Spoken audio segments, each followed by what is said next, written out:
Hello everyone, today we will talk about how to fix or how to solve the problem of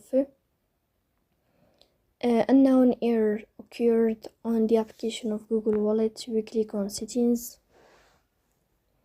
In this page we go to apps, default apps, app settings.